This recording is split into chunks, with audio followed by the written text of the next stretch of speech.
Pagkatapos ng maraming taon na nakakulong sa isang kuweba, lumabas ang lalaking ito na may galing sa martial arts na tila lumalaban sa kalangitan. Ngunit sa sandaling bumalik siya sa mundo, ang unang bagay sa kanyang isipan ay patayin ang mismong master na nagturo sa kanya ng lahat. Dahil ang tila sagradong misyon para iligtas ang mga karaniwang tao ay isa lamang palang pakana para gamitin sila bilang panangga laban sa tarangkahan ng impyerno, isang kilabot na yayanig kahit sa pinakamalalakas na mandirigma. Matagal nang umiikot ang isang alamat sa mundo ng martial arts na sa isang lugar sa Mount Hyungsan, mayroong isang nakatagong kuweba. Sinasabing naglalaman ito hindi lang ng mga sikreto sa martial art ni Master Chongyi, ang pinakaalamat at pambihirang master sa mundo ng martial arts, kundi pati na rin ng isang lihim na sandatang iniwan niya. Ang mga martial artist mula sa bawat paksyon ay dagsaan sa Mount Hyungsan, at isang bagong unos ang nagsisimulang mamuo.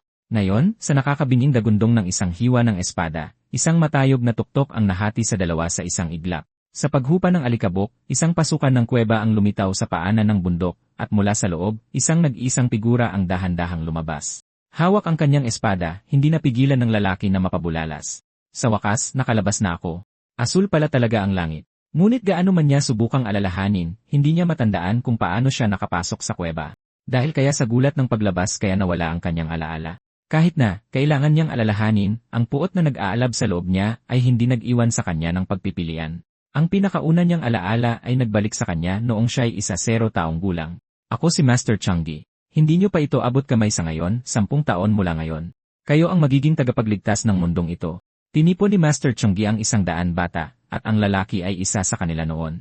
Kahit ngayon, naaalala pa rin niya ang nakakakilabot na tingin sa mga mata ni Master Chongyi. Ang kailangan niyo lang gawin ay sundin ang aking mga utos, at paalalahanan ko ang mga nag-isip na tumakas. Ang pasukan ay isinara gamit ang malalaking bato. Kung may sinumang susubok pumasok, magiging napakasama ng katapusan ninyong lahat. Malinaw ba ako? At sa gayon, nagsimula ang pagsasanay na pinangalan ng kaligtasan ng sangkatauhan. Lahat mula sa kanilang kinakain, sa kung paano sila natutulog, hanggang sa paraan ng kanilang paglakad, ay kailangang sumunod sa mga tagubilin ni Master Chong. Ang unang teknik na sinanay nila ay ang Three Powers Technique, isang pambihirang sining na kayang humigop ng enerhiya ng langit, lupa, at sangkatauhan ng sabay-sabay. Sumunod ang paraan ng espada, ang Three Powers Sword Art, at pagkatapos ay ang paraan ng paggalaw, ang Three Powers Footwork. Lumipas ang 3 taon, at muli silang tinipon ni Master Chongyi. Ang mga teknik na ibinigay ko sa inyo ay sapat na upang dalhin kayo sa Martial God Realm. Sa natitirang 7 taon, bawat isa sa inyo ay dapat magsanay hanggang sa lubusan niyong mamaster ang sining na ito. Ngayon, kayong lahat, itulak niyo ang pinto na yan at pumasok sa loob. Upang labanan ang paparating na sakuna, dapat kayong magpatuloy sa pagsasanay. Magsanay sa loob ng kuweba at lumakas. At sinunod nila ang mga salita ni Master Chongyi at pumasok sa pinto. Noong una, ang tanawin ng nakakatakot na hamog na pumupuno sa kuweba ay nagdulot ng takot sa bawat isa sa kanila, ngunit hindi nagtagal ay natuklasan nilang ito pala ay condensed ki. At dahil dito, ang kanilang martial arts ay gumaling sa bawat araw na lumilipas. Ngunit ang ki ay naging napakalakas, at ang tarangkahan ng impyerno, ang kilabot na yumanig kahit sa pinakamalalakas na mandirigma, ay bumukas. Mula sa sandaling iyon, lumaban sila sa isang desperadong labanan para mabuhay na tumagal ng maraming taon. Kahit na ang mga teknik na ibinigay ni Master Chongyi sa kanila ay lumago ng higit pa sa kanilang nakamit sa kuweba. Sa huli, isang tao lang ang nakaligtas. Ang taong iyon ay si Dan Hanwo. Nagpunta si Hanwo sa isang tavern, at ang kanyang presensya ay agad na nakakuha ng atensyon ng isang dalaga. Siya si Joseon, anak na babae ng pinuno ng Jo Manor. Tingnan mo ang lalaking iyon. May dala siyang espada na walang kaluban. Kakaiba rin ang tingin niinyo dito, pero inamin niyang kahanga-hanga ang espada. Hindi nagtagal, isang umuusok na mangkok ng noodle soup ang inilagay sa harap ni Hanwo. Napatigil siya. Gaano nakatagal mula noong huli siyang nakakita ng ganitong pagkain? Halos parang natutunaw ang puso niya. Sa kabilang banda ng silid, hindi inaalis ni Sion ang kanyang mga mata sa kanya. Anong nangyayari? Bakit hindi niya mapigilang isipin ang estrangherong ito? Pagkatapos ng huling subo, lumapit ang tagapagsilbi. 5 barya po, Ginoo. Ang mga salita ay tumama kay Hanwo na parang isang paalala na tuluyan na niyang nakalimutan. Tama, kailangang magbayad ng mga tao para sa pagkain. Pinapanatili ng tagapagsilbi na magalang ang kanyang tono. Pakiusap, Ginoo. Walang biruan. Kung kumain ka, magbabayad ka. Ganoon iyon gumagana. Pero nang diretsong sinabi ni Hanwo na wala siyang pera nang walang bahid ng pagkakasala, sa wakas ay sumabog ang tagapagsilbi. Kung gayon, iwan mo na lang ang espada mo bilang kabayaran. Tumanggi si Hanwo nang walang pag-aalinlangan. Ang espadang ito ay binayaran ng buhay ng aking mga kaibigan. Tuluyan ang nawala sa sarili ang tagapagsilbi. Plinano mo bang kumain at tumakas mula pa sa simula? Nang paakyat na ang tensyon, isang pinong kamay ang umabot. Si Sion, ako na ang magbabayad. Nang maayos na ang usapan, dahan-dahang lumakad si Hanwoo palapit kay Sion. Gusto niyang may sabihin, pero hindi niya malaman kung ano ang mga tamang salita na dapat sabihin. Kaya sa huli, tumalikod na lang siya at tahimik na lumabas ng tavern. Habang pinapanood siyang umalis, sa wakas ay natukoy ni Sion kung ano ang gumugulo sa isip niya. Ang kanyang mga mata ay parang sa isang bata na unang beses nakikita ang mundo. Hindi kumbinsido si Injo. Hindi man lang nakapagpasalamat. Siguro isa lang siyang palaboy na hindi alam kung ano ang makakabuti sa kanya, o baka talagang wala lang siyang pera. Higit pa roon, wala akong maramdamang kahit katiting na internal energy mula sa kanya. Pero ang espada niyang iyon, malinaw na hindi ito isang ordinaryong talim. Dahil doon, may nagbago sa ekspresyon ni Sion. Kung ganoon kabihira ang espada, ang paglalakad ng hindi ito nakakaluban ay paghahanap lang ng gulo. Kailangan ko siyang habulin. Hindi ko pwedeng pabayaan lang. Kailangan niya ng kaluban. Pero tumutol si Injo. Hindi mo nga siya kilala at bastos pa siya. Kilala kita, masasayang lang ulit ang kabaitan mo. Bubuksan sana ni Sion ang kanyang bibig para makipagtalo, pero unang sumingit ang hepe ng escort agency ng Joe Manor. Sang-ayon ako kay Ino. Ang pag-alis ng mag-isa ngayon ay masyadong mapanganib. Saka, darating na anumang sandali ang pinuno ng alyansa. Dahil kahit ang hepe na ang nagsabi, walang pagpipilian si Sion kundi manatili. Sa paglubog ng araw, napupuno ang tavern bawat mesa. Ang impluensya ng Woolen Alliance ay tunay na napakalaki. Sinasabi ng hepe sa kanyang sarili na ito ay dahil ang Sichu Clan at ang Green Forest Bandits ay pumasok na rin sa Mount Hyungsan. Pero sa kaloob-looban niya, alam niya, ang ganito karaming tao ay nagtitipon lang sa isang dahilan, ang alamat ng isang tao. Si Master Chong ang pinakadakilang kababalaghan na nakilala ng mundo ng martial arts. Walang kapantay ang kanyang kaalaman, at pinagkadalubhasaan niya ang hindi mabilang na mga mekanismo at formation array. Sa kanyang mga huling taon, lumikha siya ng teknik na tinatawag na Phantom Blade na yumanig sa buong mundo. Pagkatapos nyon, gumamit si Master Chong ng isang natatanging paraan na pinagsasama ang mga mekanismo at formation array para sanayin ang isang mandirigma at sa loob lamang ng 3 taon, hinubog siya para maging isang walang kapantay na master. Kahit na ang mandirigmang iyon ay pinalabas na kaaway ng mundo ng martial arts at nagkaroon ng malagim na wakas, lalo lang naging alamat si Master Chonggi sa mata ng mundo dahil sa insidente. Pagkatapos, hindi mabilang na paksyon ng martial arts ang nagpadala ng mga tao para hanapin si Master Chonggi, pero bigla na lang siyang naglaho. Ngayong nahanap na ng Joe Manor ang treasure map na sinasabing magtuturo sa mga lihim ni Master Chonggi, ang kasakiman ng buong mundo ng martial arts ay pinakawalan na. Habang iniipon ang kanyang mga iniisip, pinaalalahanan ng hepe ang lahat. Ako'y pinagkatiwalaan mismo ni Leader Ilion. Habang nandito ako, dapat manatili sa kontrol ang lahat, pero maging alisto, naiintindihan ba dahil may paraan para mangyari ang hindi inaasahan? Samantala, paulit-ulit pa rin sa isipan ni Hanwoo ang parehong iniisip. Tinulungan niya ako. Dapat nagpasalamat ako sa kanya. Ang isiping iyon ay nagbalik ng isang alaala. Hanwoo, kailangan nating makaalis dito. At kapag nagawa natin, gagawin natin ang lahat ng hindi natin nagawa. Ipangako mo sa akin ang isa pang bagay. Kung hindi ako makalabas, pumunta ka sa bahay ko. Sabihin mo sa tatay ko ang lahat para sa akin. Hindi ko kayang gawin yan. Pareho tayong lalabas, ikaw mismo ang magsasabi sa kanya. Ngunit walang pakialam ang katotohanan sa mga pangako. Isang araw, sa gitna ng laban sa isa sa mga nilalang, isang malaking bunganga ang sumugod kay Hanwoo mula sa likod. Sa napakabilis na sandaling iyon, si Osi ang humarang at sumalo sa nakamamatay na atake. Habang nakatingin kay Seki na nag-aagaw buhay, napasigaw si Hanwoo sa matinding hinagpis. Bakit? Bakit mo ginawa yon? Bakit para sa akin? Bumangon ka. Sabi mo pupuntahan mo ang tatay mo. Ikaw ang laging pinakamalakas sa atin. Kailangan mong mabuhay. Pakiusap, sabihin mo sa tatay ko na patawad. Ang alaala ay naging matibay na determinasyon. Ang utang na dugo na ito, sisingilin niya mismo kay Master Chonghi. Naglakad siya ng maraming oras at nang hindi namamalayan, natagpuan niya ang sarili pabalik sa tavern. Yung babae, nandito pa rin siya at hindi siya nakapagpasalamat. Pero bago pa siya makapasok, isang grupo ang nagmamadaling lumabas sa harapan. Manatiling malapit. Tatapusin natin ang gawain ng leader ng alyansa ngayong gabi. Sinuri ni Hanwoo ang grupo at nakita si Sion sa kanila. Saan sila pupunta? Sumunod siya, at sa huli ay tumigil ang grupo sa pasukan ng bundok Hyungsan. Papunta ba sila sa mismong lugar na pinanggalingan niya? At ang grupong sumusunod sa kanila, mukhang doon din sila papunta. Ano ang hinahabol ng lahat? Kasabay nito, ang leader ng alyansang Woolen na si Dogu Yoon ay nasa isang pribadong pulong kasama ang tagapayo. Kumikilos na ang Situ Clan at ang mga bandido ng Green Forest. Maaari kayang pareho ang layunin nila sa atin. Iwinaksi ng tagapayo ang pag-aalala. Sabi sa mga ulat, gumagalaw sila sa eksaktong kabaligtarang direksyon. Dahan-dahang huminga ng palabas iyon. Sana'y nag-iisip lang ako ng sobra. Pagkatapos ng ilang lakaran, isang lalaki ang lumapit sa tabi ni Sion. Si Pyongshul, ang Deputy Master ng Rising Dragon Hall ng Alyansang Ulan. Binibining Joe, mukha kang pagod.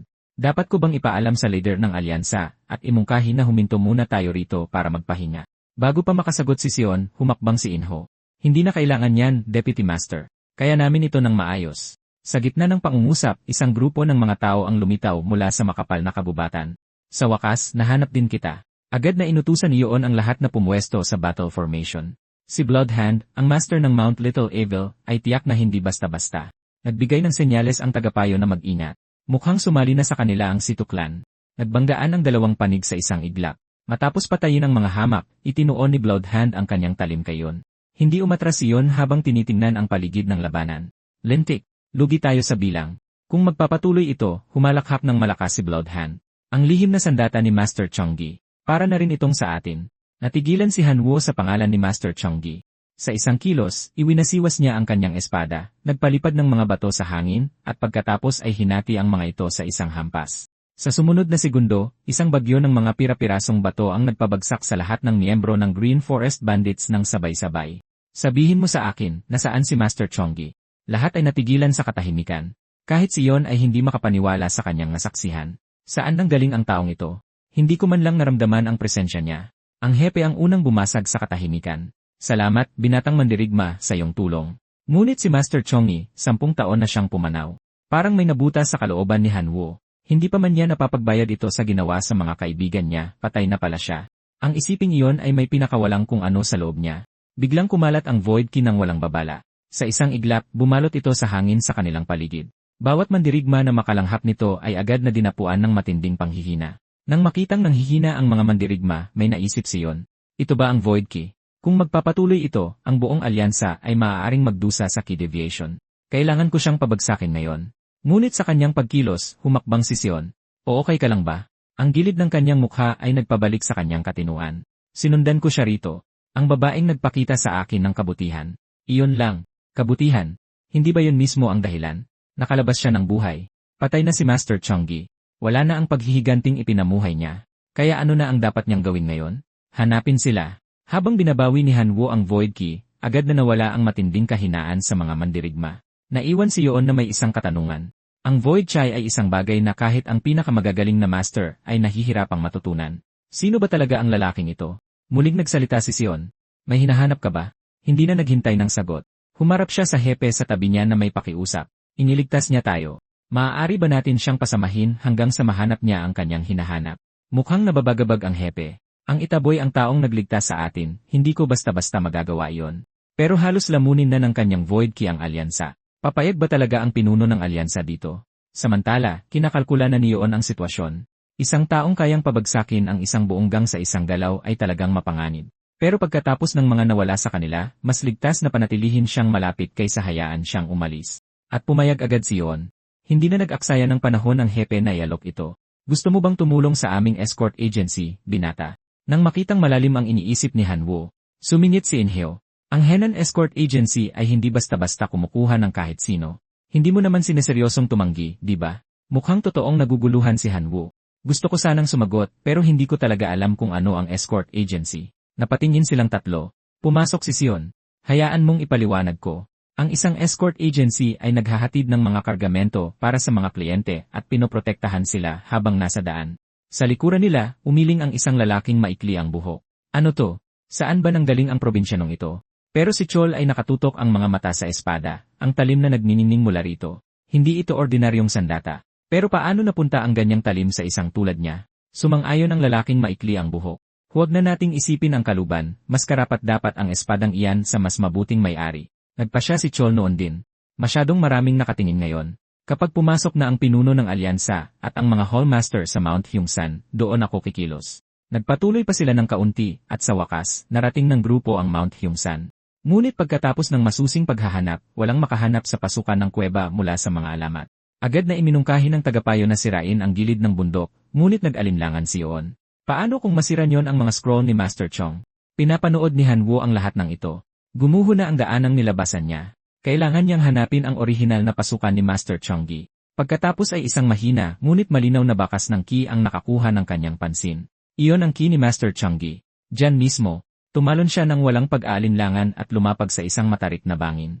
Dito, hindi makapaniwalang nakatitig si Yon. Ikaw, kabisado mo ang lugar na ito. Dahil dito ako dating nakatira. Napatawa ng mapanlait si Chul.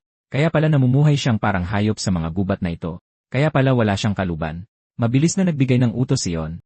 Ang kuweba, ako, ang tagapayo, at ang mga hallmaster ng Azure Dragon at Racing Dragon ang papasok. Bantayan ang Black Tortoise Hall ang paligid.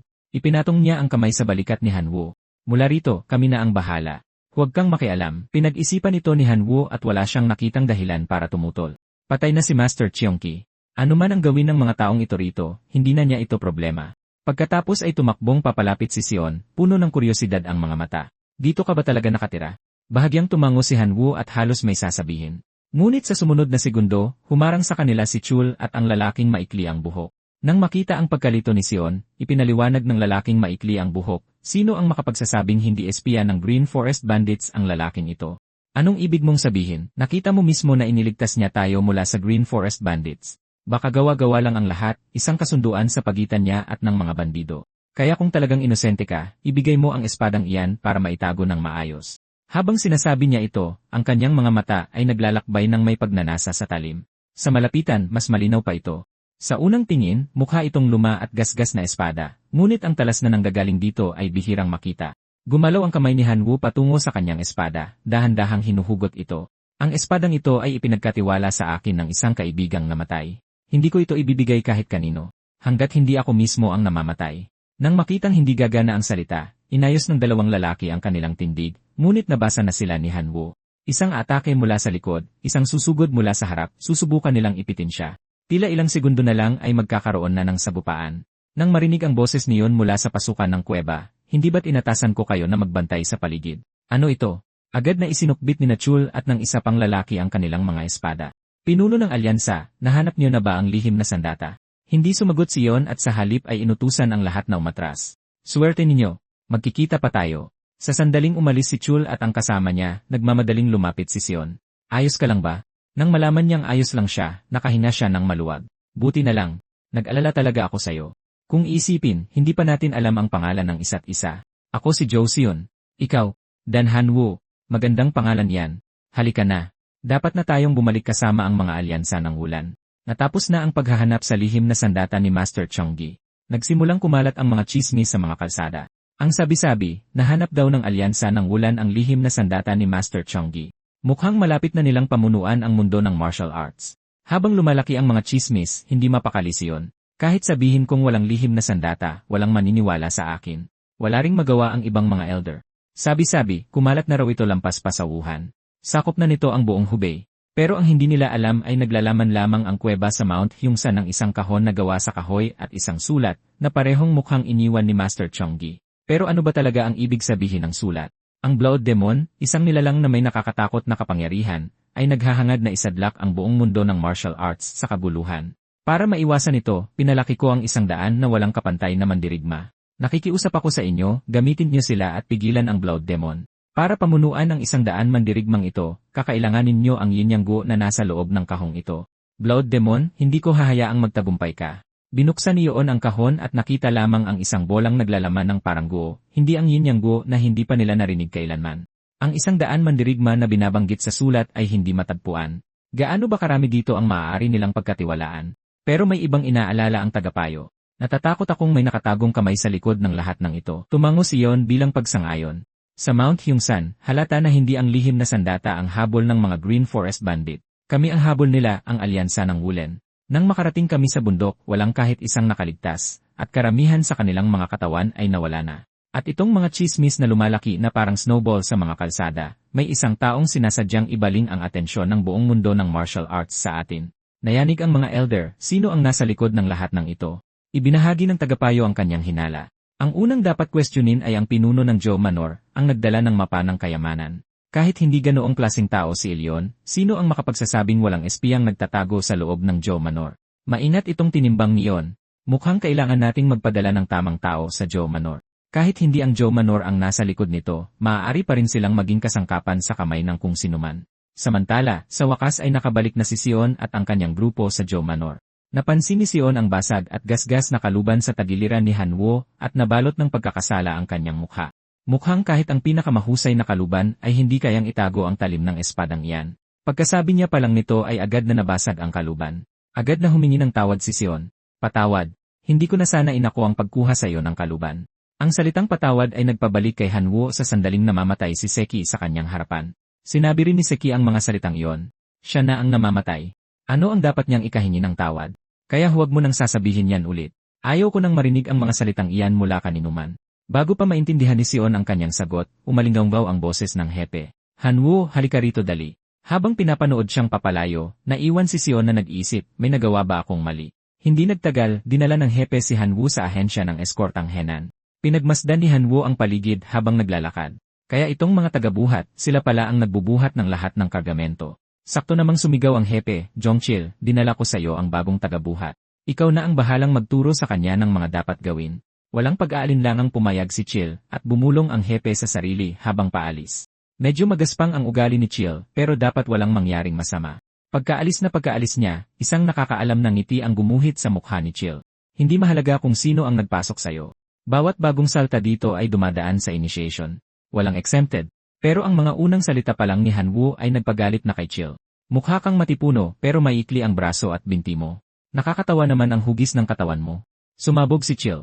Gusto mo na bang mamatay sa unang araw mo? Tumama kay Hanwoo na parang pader ang galit at napahawak ang kanyang kamay sa puluhan ng espada. Patayin siya. Napansin ni Chil ang kilos. May dala-dala talagang espada ang taong to. Anong klaseng tagabuhat ang naglalakad na may espada? Akin na yan. Diretsahang tumanggi si Hanwoo. May nakamamatay na kislap sa kanyang tingin. Pinagpawisan ng malamig ang noo ni Chil. Gabi na pala. Hanggang dito na lang muna tayo. Halos hindi mapigilan ng mga nakatingin ang kanilang pagtawa. Ang hilig mag-angas ni Chil, tapos naduwag lang pala sa isang baguhan. Nandagalaiti si Chil, pero wala siyang magawa. Baguhan, sumunod ka sa akin. Dito ang mga tulugan. Mas kalmado na ang tono niya, pero sa loob-loob niya, nagsimula ng umusbong ang binhi ng paghihiganti. Maghintay ka lang. Pagbabayarin kita para dito. Lahat-lahat. Sa kalaliman ng gabi, dahan-dahang bumangon si Chil sa kama at sinimulang hanapin si Hanwoo sa silid. Nang may mabangga siya, wala siyang ideya kung ano yon. Ano to, kailan pa nagkaroon ng haligi dito? Tumingala siya at nakita si Hanwoo na nakatayo mismo sa harapan niya. Kusang napaatras si Chil ng 2 hakbang. Ikaw, hindi ka natutulog sa buong oras na ito, di ba? Pero nang makita niyang nakapikit ang mga mata ni Hanwoo at hindi gumagalaw, napaisip na lang siya, natutulog ba nang nakatayo ang taong to? Nang idinahan-dahan ni Chil ang kanyang kamay patungo sa espada, biglang dumilat ang mga mata ni Hanwoo. Tuluyang natigilan si Chil. 1 segundo lang itong tumagal. Pero sa segundong iyon, nakaramdam si Chil ng matinding takot. Hindi siya makapaniwala pero nakita niya ang kamatayan sa mga matang iyon. Isa lamang itong ilusyon. Pero kahit na, natumba pa rin si Chil pabalik sa kanyang higaan. Ang protective cha ni Hanwoo, iyon lang yon. Bagamat hindi niya piniling matulog ng nakatayo sa mahabang mga taon sa loob ng kuweba, bawat sandali, pahinga, pagkain, pagtulog, ay nangangailangan ng palagiang pagiging alisto. Sa paglipas ng panahon, naging ugali na lang ito. Natutulog ng tuwid, palaging umaandar ang Yuan-ki. Kinaumagahan, si Hanwoo ang unang nagising. Lumapit siya kay Chil. Mawalang galang na. Bago pa siya matapos, kumaripas ng takbo si Chil palabas ng kwarto. Nagsimula ng bumangon ng iba. Tambak na parang bundok ang trabaho ngayon, pero walang sinuman sa mga porter ang handa sa susunod na mangyayari. Sa ilang kaswal na kilos lang, isang malaking tumpok ng kargamento ang maayos na naisakay sa kariton sa isang iglap. Iba talaga yung bagong dating. Sa ganitong takbo, kukunin niya lahat ng trabaho natin. Sa kalagitnaan ng usapan, isang figura ang lumitaw sa harapan nila. Si Sion. Binibining Joe, anong sadya mo rito? Paano naman ako hindi pupunta? Paano hahayaan ng sinuman na baliwalain ang mga salitang tulad niyan? Huwag kang magsasabi ng sorry. Ano bang ibig sabihin niyan?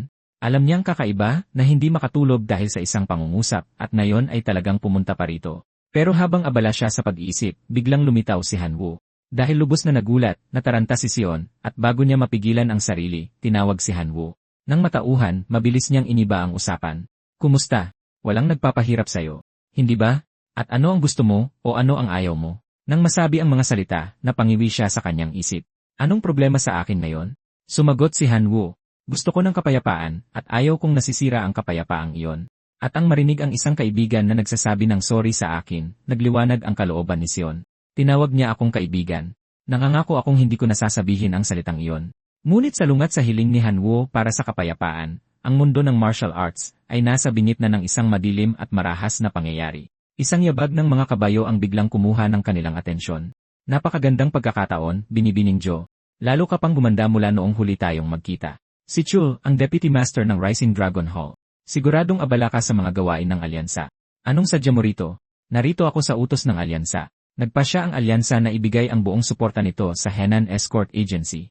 Sa kalagitnaan ng usapan, napadako ang kanyang mga mata sa isang pamilyar na mukha. Ang liit ng mundo, isang porter na may dalang espada. Napakakakatwa. Matalinong huwag kumapit sa mga bagay na hindi mo kayang kontrolin. Pinigilan ni Zayn ang kanyang galit. Narito ang Rising Dragon Hall sa ngalan ng alyansa. Ang pagsisimula ng gulo ngayon ay parang paglalaro ng apoy. Hanwo, asikasuhin mo na ang iba mong trabaho. Dahil sa paraan ng pagbanggit niya sa pangalan nito, sumimangot si Chul. Tinatawag na niya siya sa ganoong paraan. Habang pinapanood ito, sa wakas ay napagtanto ni Miri, kapatid ni Chul, ang lahat. Isang salita lang mula sa leader ng alyansa, at nagmamadaling pumunta ang kapatid ko. Dahil pala lahat kay Binibining Joe. Sakto noon, isang boses ang tumawag mula sa gilid. Ikaw siguro si Dan Hanwo. Oh, narito rin pala si Binibining Joe. Ako si Hyunpyo, isang escort guard. Pinapunta ako ng hepe para i-brief ang bagong porter na sasama sa susunod na escort run. Kumunot ang noo ni Sion sa pag-aalala. Kasi simula pa lang niya, at sasabak na agad siya sa isang biyahe. Si Chu naman napangiti sa sarili. Mabuti. Kapag wala na siya, ito na ang perpektong pagkakataon para mapalapit kay Sion. Ano pang hinihintay mo, porter? Naghihintay sa'yo ang mga gwardiya ng ahensya, hindi ba? Tahimik na napabuntong hininga si Miri. Mga lalaki talaga, Deputy Master na siya, pero ganyan pa rin kumilos, kahit na hindi niya maiwasang mapansin na hindi man lang natinag ang lalaking iyon sa provokasyon. Pang-display lang ba ang espadang yan? Habang sinusundan ni Hanwo si Pio, naaalala ni Pio ang mga sinabi ng hepe. Bantayan mo si Hanwo. Ano man ang gawin mo, huwag mo siyang hahayaang gumawa ng gulo sa daan. Noong oras na yon, hindi naintindihan ni Pio ang ibig niyang sabihin. Pero ngayong nakikita na niya mismo, may naintindihan siya. Kakaibang kilos mula sa isang taong namuhay mag-isa sa kabundukan, matatanggap niya ang bahaging iyon. Pero isang porter na may dalang espada. Itinanong niya ito, Hanwo, nag-aral ka ba ng swordsmanship? Pero nang marinig niya ang sagot, 3 Power Sword Art. Iniisip ni Pio na naintindihan na niya. Isang baguhan lang na may pangarap maging escort guard na halos kasisimula pa lang sa espada. Ang 3 Power Sword Art ay pang-basic lang. Sa totoong laban, may mas epektibong mga teknike. Agad niyang inilabas ang kanyang espada. Ipakita mo sa akin kung ano ang itsura ng iyong 3 Power Sword Art. Agad na naghanda si Hanwo. Ibig sabihin ba niyan ay sinusubukan mo akong patayin? Iwinasiwas ni Pio ang kanyang kamay. Gusto ko lang makipag-ensayo. Para malaman kung nasaan na tayong dalawa. Natigilan si Hanwo. Kung gayon, hindi na kailangan. Mas malakas ako. Natigilan si Pio ng isang segundo, pagkatapos ay humagalpak siya ng tawa. Nag-ensayo ako buong buhay ko. Paano maikukumpara sa akin ang isang baguhan na tulad mo na kararampot lang ng espada? Pero maganda pa rin ang tiwala sa sarili. Hayaan mong ipakita ko sa iyo kung paano lumakas. Ngunit bago pa matapos ang kanyang mga salita, biglang inunat ni Hanwo ang kanyang palad na parang may sinusukat. Tuliro na nakatitig si Pio. Anong ginagawa mo? Ito ang unang beses kong magpipigil, kaya kailangan kong sukatin ang agwat. Hindi makapagsalita si Pio, kaya pala yon ang ibig sabihin ng chief. Sige kung gayon. Hayaan mong ipakita ko sa iyo kung ano ang itsura ng tunay na lakas. Habang umaatake si Pio, nabasa na ni Hanwo ang bawat galaw na paparating. Para magpigil, kailangan niya lang ihampas sa lupa sa harap niya. Hinugot niya ang kanyang espada sa isang iglap. Sa sumunod na segundo, ibinaon niya ito sa lupa. Hindi man lang tinamaan ni Pio, ngunit tumilapon siya dahil sa shockwave. Gulat na gulat, tinanong ni Pio kung anong teknik iyon. Tulad ng tawag dito, ang 3 Power Sword Art. Ang tawag sa galaw na yon ay Divine Lightning. Napakunot no si Pio. Tinatawag itong 3 Power Sword Art, ngunit parang wala itong katulad sa mga nakita niya. Pero, ang sword energy na yon ay talagang bumagsak na parang kulog mula sa kalangitan. Nasa ibang antas ang taong ito. Alam ba ng chief sa simula pa lang? Muling nagsalita si Hanwo. Sinabi ko na sayo, ako ang pinakamalakas. Napatawa na lang si Pio na tila walang magawa. Napakadalisay ng kanyang kawalang malay, isang malaking kaibahan sa kanyang napakalakas na kapangyarihan. Para pa rin siyang bata. Mukhang ang pangunahing prioridad bago mag-ulat sa chief ay turuan ang taong ito kung paano gamitin ng maayos ang kanyang martial arts sa mundo ng mga mortal. Nang maayos na yon, iniabot ni Pio ang kanyang kamay. Nagpasya na ako. Ang ituturo ko sa iyo ay walang kinalaman sa martial arts. Nakatitig lang si Hanwo. Agad na ibinigay ni Piao ang kanyang unang aral. Sa ganitong pagkakataon, inaabot mo at itinutulong mong makatayo ang tao. Ganyan lang talaga ang ginagawa ng mga tao. At kaya'y sumama na si Hanwo sa escort guard na si Pio. Sinimulan niyang muling matutunan ang lahat ng kaugalian ng tao na nawala sa kanya sa paglipas ng mga taon. Samantala, isang pares ng mga mata ang tahimik na nagmamasid mula sa mga anino. Malinaw ang utos ng leader ng alyansa. Bantayan ang bawat galaw ng Joe Manor. Kung may kinalaman sa Joe Manor ang pag-atake ng mga bandido ng Green Forest sa Mount Hyungsan, maghanap ng pruweba. Ngunit matapos ang lahat ng panahong pagmamasid ng palihim, walang nakitang kahina-hinala si Miri. Kung mayroon man, ang baguhang iyon ang siyang kapansin-pansin. Di nagtagal, dumating ang araw ng pag-alis. Matapos ang isang nakapagpapasiglang talumpati mula sa chief, umalis na ang konvoy na pinamumunuan ni Escort Chief Ma sa isang maayos na hanay. Sa ibang lugar, sa headquarters ng Green Forest Bandit, isang nakakakilabot na boses ang narinig mula sa likod ng pulang kurtina. Ang aking Heaven Watch Squad, lahat ng 30 sa kanila ay naubos. Nabigo po kami sa inyo. Hindi pa po namin natutukoy kung sino ang may kagagawan. Bago pa matapos ang mga salita, isang malaking kamay ang lumabas mula sa likod ng kurtina. Sa isang pitik ng mga daliri, lahat ng bangkay sa silid ay lumutang sa hangin. Lahat sila ay pinabagsak ng isang tao. Tulad ng inaasahan kay Master Chonggi na isiping lumikha siya ng 100 sa mga halimaw na yon. Kahit na, gaano kaya sila katagal sa akin? Ang Blood Demon? Halos gusto ko nang malaman. Naglabas ng mga bagong utos ang Blood Demon nang walang pag-aalinlangan. Alamin niyo ngayon, hanapin ang lahat ng nakipaglaban sa sagupaang iyon. Kanina sa pag-aaral ng Joe Manor, dumating ang mga miyembro ng Racing Dragon Hall sa ilalim ng Woolen Alliance upang magbigay galang kay Master Joe. Mabilis silang tinanggap ni Elion. Ikaw siguro ang isa sa mga kambal na dragon ng Racing Dragon Hall, ang Saber Dragon. Pinupuri mo ako. Ako si Pyongchul at ang katabi mo siguro ay ang Sword Dragon. Isang karangalan. Ako si Nambung Yaong. May sumingit na isa pang boses. Ako si Pion Miri, nakababatang kapatid ni Chul. Mainit na umiti si Elion. Ang Pion clan ang pinakadakilang pamilyang martial sa Hebei, at napakagandang binibini pa. Baka pwede silang maging magkapares ng anak kong si Inho. Itinaas niya ang kanyang tasa. Sana'y makipag-ensayo ka sa mga anak ko habang narito ka at bigyan sila ng gabay. Pagkatapos ng pagbisita, pinanood ni Miri ang namumulang mukha ng kanyang kapatid at napabuntong hininga. Narito sila para sa isang surveillance mission, pero ang isip ni Chul ay nakatuon lamang sa binibini ng Manor. Ngunit sa naobserbahan ni Miri, ang mga mata ni Sion ay hindi nakatingin kay Chul. Patuloy itong napapadpad sa isang hamak na tagabuhat na walang kinalaman. Si Chul naman ay hindi nag-aalala kahit kaunti. Ang balita, kakaalis lang ng lalaking iyon para sa isang escort run na abutin ng ilang buwan. May sapat akong panahon para baguhin ang isip ni Sion. Samantala, ang buong atensyon ni Hanwo ay nasa pagkain sa harap niya. Napakasarap nito. Ang masarap na pagkain talaga ang pinakakasiyasyang bagay sa mundo. Nagtatakang nanonood si Pio. Hindi pa ako nakakita ng kumakain na parang nagsasagawa ng isang sagradong ritual. Sa ano paman, ang destinasyon ng escort run na ito ay sa Sichuan. Matagal ng teritoryo ng mga Tang ang Sichuan. Ang angkan na nagkaisa sa kanilang lahat at umangat sa tuktok ng martial world ang kliyente sa escort mission na ito, ang tangklan ng Sichuan. Kasama ng mga escort guard mula sa ahensya, nagpadala rin ang tangklan ng isang grupo ng kanilang mga piling mandirigma. Nagpadala pa sila ng isang elder para samahan ang konvoy sa buong biyahe. Kung ano man ang dinadala ay tiyak na napakahalaga. Sa sandaling iyon, isang paru-paro ang lumipad sa harap ng matandang Tang. Itinaas niya ang kanyang kamay, naging abo ang paru-paro, at biglang napatingin ang kanyang mga mata sa mga kalapit na kainan. Sa mga kargador, may isa na naglalabas ng pambihirang aura. Sino yon?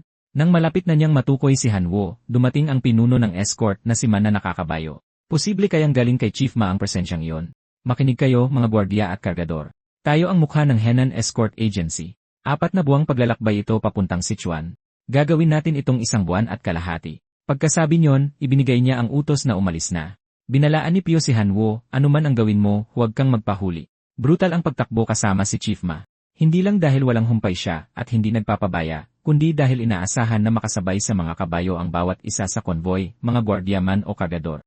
Ang hindi inaasahan ni Pio, hindi lang nakasabay si Hanwo sa brutal na bilis, hindi man lang siya hinihingal. Nakarating ang Henan Escort Agency sa bundok Pingding sa loob lang ng 2 araw, isang paglalakbay na dapat sanay 4 na araw. Ngunit sa sandaling iyon, isang sibat ang bumagsak mula sa langit.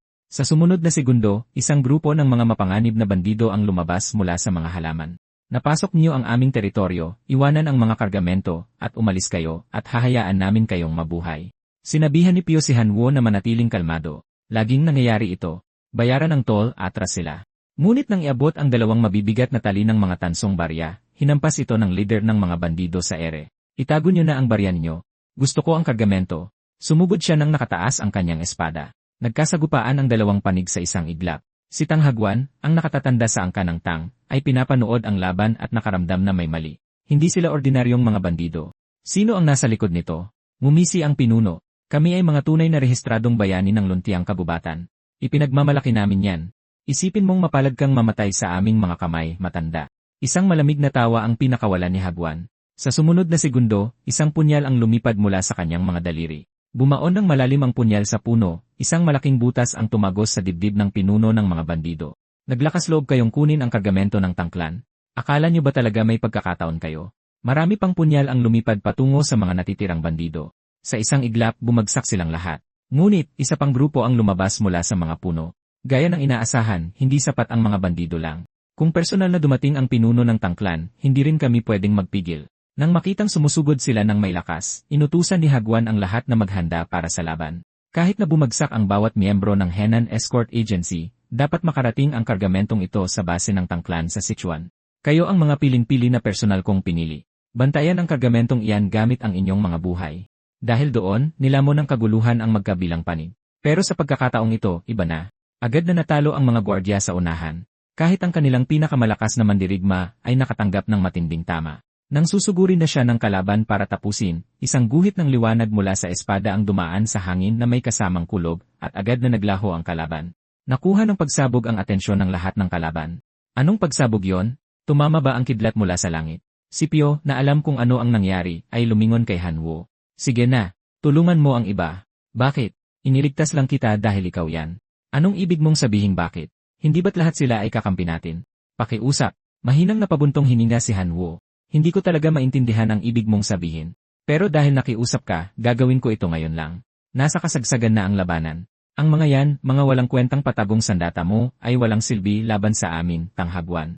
Iwanan mo na ang lahat at umalis ka na, at baka hayaan ka naming makaalis. Nanigas si Hagwan pero hindi dahil sa banta. Dahil ito sa figura na dumaan sa kanyang paningin.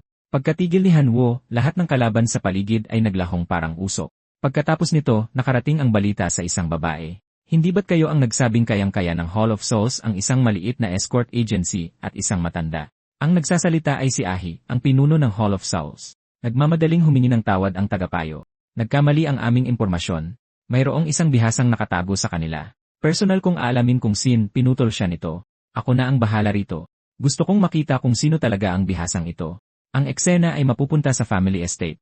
Maaaring hindi kabilang ang pamilya sa 5 dakilang angkan, ngunit wala silang katulad. Kontrolado ang 1/4 ng kalakalan sa mundo, ang kanilang yaman ay nagbibigay sa kanila ng impluensyang abot kahit saan. At ngayon, isang impormasyon tungkol sa tangklan ng Sichuan ang tahimik na nakarating sa kanila. Kaya, nakumpirma na ba natin kung ano ang kanilang itinatago? Tumango ang katiwala. Ang angkan ng Tang sa Sichuan ay nakipagsanib puwersa sa firearm manor at matagumpay na nakagawa ng mga thunderclap bomb. 5 kargada nito ang kasalukuyang dinadala sa base ng Tang sa pamamagitan ng Henan Escort Agency. Nagulat si Huang. Kaya ang mga inapo ng Thunderclap Sect ay sa wakas ay naibalik ang pormulang iyon sa mundo. 5 punong kariton. Ayon sa mga lumang talaan, sapat na iyon para mapatag ang ilang ordinaryong sekta. Habang nagsasalita, hinablot niya at pinatay ang isang ibon na dumaan. Ang pormulang iyon at ang mga bombang iyon dapat makuha natin. Nag-alinlangan ang katiwala. Ang binibini, nang marinig ito, ay umalis na kasama ang Hall of Souls. Dapat ay malapit na sila sa bundok Pingding ngayon, pabalik sa Henan Escort Agency. Dahil sa ipinakitang lakas ni Hanwo, naubos ang lahat ng kalaban, pero malaki ang naging kapalit. Halos lahat ng escort guard ay patay. Sa ganitong lagay, hindi na tayo makakapagpatuloy. Kailangan nating maghanap ng ibang ahensya kapag nakaalis na tayo sa Mount Pingding. Agad itong tinutulan ni Hagwon. Ang ahensyang ito ang tatapos sa misyon. Wala nang iba. Hindi ito maintindihan ni Choji. Seryoso ka bang ipagkakatiwala ang ganito kahalagang kargamento sa kamay ng wasak na ahensyang ito? Kahit anong lokal na escort outfit ay kaya rin namang gawin ito. At mayroon pa tayong Divine Lightning mo, Tio, buntong hininga ni Hagwon. Malinaw na hindi ito napansin ng bata. Pero kahit si Hagwon mismo ay halos hindi ito nakita. Sa mga mata ni Cheolgi, malamang ay wala talagang nakita. Napatingin siya sa gilid. Kung hindi ako nagkakamali bilang elder ng tangklan, ang kidlat na pumatay sa mga lalaking iyon ay nanggaling sa porter na may espada. Natigilan si Cheolgi, pero nilapitan na ni Hagwon si Hanwo. Maaari ko bang itanong, saang paaralan ka nagsanay? Natahimik si Hanwo sandali. Walang itinuro sa akin si Master Chongqi. Itinapon niya lang kami sa impyernong iyon at iniwan kami doon. Ang lakas ko ay nagmula sa paulit-ulit na pakikipaglaban para mabuhay sa loob ng maraming taon. Akin ito at akin lamang. Ganoon na lang, matapos ang prangkang pagtanggi ni Hanwo, si Huang ay parehong natigilan at na-offend. Ano? Nahulog lang ba mula sa langit ang mga kakayahan mo? At mas nakakatanda ako sa iyo sa mundo ng martial arts, at isa pa akong elder ng tangklan. Ingatan mo ang iyong pananalita. Dali-daling lumapit si Pio. Senior, napakatagal na nanirahan mag-isa sa kabundukan ang kaibigan ko. Pakiusap, pagpasensyahan niyo na siya. Sisiguraduhin kong matututo siya ng mas magandang asal. Hinihiling ko ang iyong pag-unawa. Pinag-isipan ito ni Hagwan. Isa na naman ba itong mayabang na mainitin ang ulo na iniisip na lahat ay mapapalusot ng talento? Ngunit para sa paglalakbay na darating, ang ganoong klaseng kapangyarihan ang eksaktong kailangan nila, at mukhang nakikinig naman ang porter sa escort guard na ito. Dahil doon, gumawa ng isang nakakagulat na anunsyo si Hagwan. Mula ngayon, ikaw ang papalit kay Chief Ma at mamumuno sa escort na ito hanggang sa matapos. Sa ganitong paraan, anuman ang mangyari, ang may kontrol sa Divine Lightning ang magpoprotekta sa kanila. Nagbigay ng buong suporta si Chief Ma. Pio, nakasalalay na sa iyo ang lahat. Kailangan kong bumalik sa ahensya at magpadala ng tulong. Pamunuan mo ang mga taong ito. Pinag-isipan itong mabuti ni Pio. Sa huli, pumayag siya, ngunit hindi pa rin ito matanggap ni Kyogi. Wala itong katuturan. Ang bagitong porter na yon ay isa palang master ng Divine Lightning. Muling umalis ang konvoy ng Henan Escort Agency sa ilalim ng pamumuno ni Pio. Humaharurot ng takbo si Chief Ma, desperadong maiparating ang balita ng pag-atake pabalik sa ahensya. Kahit na may kasama silang kasing lakas ni Hanwo, kung tuloy-tuloy ang pag-atake, lahat ay nasa. Halos hindi pa natatapos ang pag-iisip ng may tunog na gumising sa kanyang diwa. Wala siyang oras para kumilos. Isang bakal na karit ang tumama sa kanyang ulo. Ang mga sumalakay ay ang assassin force ng Blood Demon, ang mga Ghost Masked Slayers. Napatay na ang daga. Susunod, ang Joe Manor. Samantala, inaasikaso ni Master Joe ang mga gawain ng Manor sa kanyang mesa. Master, kung pagod na kayo, baka dapat na tayong magpahinga. Yumiling si Ilyon. Ang trabaho at pagsasanay ay pareho lang. Habang pinagpapaliban mo sila, lalong humihirap na magsimula muli. Ipagpatuloy natin. Pero nang ididikit na sana niya ang kanyang pinsel sa papel, isang patak ng tinta ang kusa na lang pumatak. Nanigas ang buong katawan ni Ilyon. Mayroong talagang mali ang presensyang iyon. Bago pa man matapos ang kanyang iniisip, umalingaw-ngaw ang mga tunog ng labanan sa labas. Nang sandaling mapagtanto niyang inaatake ang Joe Manor, agad na hinablot ng chief ang kanyang espada. Ngunit nang akmang susugod na siya, tinawag siya ni Ilyon para pigilan. Ang killing intent na nararamdaman ko ay pambihira. Natatakot akong hindi ito isang bagay na madali mong malulutas. May iba kang dapat puntahan ngayon din. Ilang sandali lang, nagmamadaling pumunta ang chief sa silid ni Sion kasama si Ino. Sion, kunin mo ang kaya mong dalhin. Kailangan na nating umalis ngayon. Habang pinamumunuan ng chief ang isang maliit na grupo palabas sa mga anino, dahan-dahang itinaas ni Ilyon ang kanyang sibat, isang simpleng pagwagayway, at sumabog ang itaas na palapag. Ang nakakabinging pagsabog ay humatak sa mga mata ng bawat Ghost Masked Slayer papunta sa kanya. Ang lalaking iyon, iyan si Joe Ilyon, ang sibat ng Henan. Kunin niyo ang ulo niya. Dalhin niyo sa akin. Nang makarating sa kanya ang balita ng pag-atake, huminto si Sion. Makakalabas kaya talaga si Ama doon? Hinimok siya ng chief na magpatuloy at sinabing huwag mag-alala. Ang ama mo ang sibat ng Henan. Sa buong Xuxiang, walang makakapantay sa kanya. Pagkatapos ay bumaling siya sa iba. Pasensya na at nadamay pa kayo rito. Maaari bang isaalang-alang ng Racing Dragon Hall na sumama sa amin? Lumapit si Miri at tumanggi. Kailangan naming mag-ulat pabalik sa Woolen Alliance. Nabigla si Chul. Anong sinasabi mo? Chul, hindi mo ba nakita kung ano ang kayang gawin ng mga umatake? Kailangang malaman agad ito ng Alliance. Dahil napaniwala na ni Miri ang parehong Twin Dragons, walang pagpipilian ang chief kundi ilagay ang lahat ng kanyang pag-asa sa iba. Ang porter na nagtaboy sa mga bandido ng Green Forest sa Mount Hyungsan. Naghiwalay ng landas ang dalawang grupo. Iminungkahi ng chief na magpatuloy sila papunta sa escort convoy. Labis pa ring nag-aalala si Sion para sa kanyang ama, ngunit alam niya ang katotohanan. Ang paghahanap kay Hanwo ang maaaring nag-iisang pagkakataon nila. Samantala, si Ilyon, na malubha ng sugatan, ay hindi maintindihan ang lahat. Sino kayong mga tao? Bakit niyo inaatake ang Joe Manor? Ang tanong ay sinundan ng isang mapanuyang tawa mula sa likuran ng mga Ghost Masked Slayer. Sa tingin mo hahayaan kitang mamatay na alam ang sagot. Isang kamay ang sumugod na parang talim at tumagos diretsyo sa bungo ni Ilyon. Kinabukasan, isang lalaki ang nakaupo sa gitna ng mga guho. Kaya ito pala ang Joe Manor hanggang kahapon. Malinis na trabaho. Pero nasaan ang mga mamamatay tao ko? Sumagot si Blood Shadow, ang commander ng Ghost Masked Slayers, habang hinahabol ang mga nakaligtas na tumakas sa gitna ng gulo. Ang hindi ko maintindihan. Bakit wawasakin ang isang maliit na manor na tulad nito? Ngumiti ang lalaki, mabagal at mapanganib. Alam mo ba kung ano kami ng master sa isa't isa? Sa pagkakaalam ko, mortal na magkaaway. Tama. Ang Blood Demon at si Master Chang'e ay pinagbuklod ng isang tadhanang hindi mapuputol. Siyempre, ngayon isa na lang sa amin ang natitira. Ang lugar na ito, ang Joe Manor, ay eksakto kung saan sinanay ni Master Chonggi ang 100 pinakamagagaling na master noon, para lang pigilan ako. Kaya hindi ba't dito dapat magsimula ang unang hakbang sa pagwasak sa lahat ng kanyang mga plano? Sa kabilang dako, nagmamadali ang chief nang biglang kumilos ang kanyang kutob. Sumpain, naabutan na talaga nila kami. Inyo, magtiis ka lang ng kaunti pa. Tumakbo ka pa ng kaunti at maaabutan natin ang convoy. Pero si inyo, na pagod na, ay nakapagdesisyon na. Gagawa ako ng paraan para makasabay. Pakiusap, dalhin mo lang si Sion sa isang ligtas na lugar. Halos hindi pa tapos ang salita nang bumaon ang isang hubog na talim sa kanyang dibdib. Walang oras para magluksa. Sa sumunod na segundo, isang talim na ang sumusugod papunta kay Sion. Sa napakabilis na sandaling iyon, humarang ang chief sa kanya at sinalo ang atake.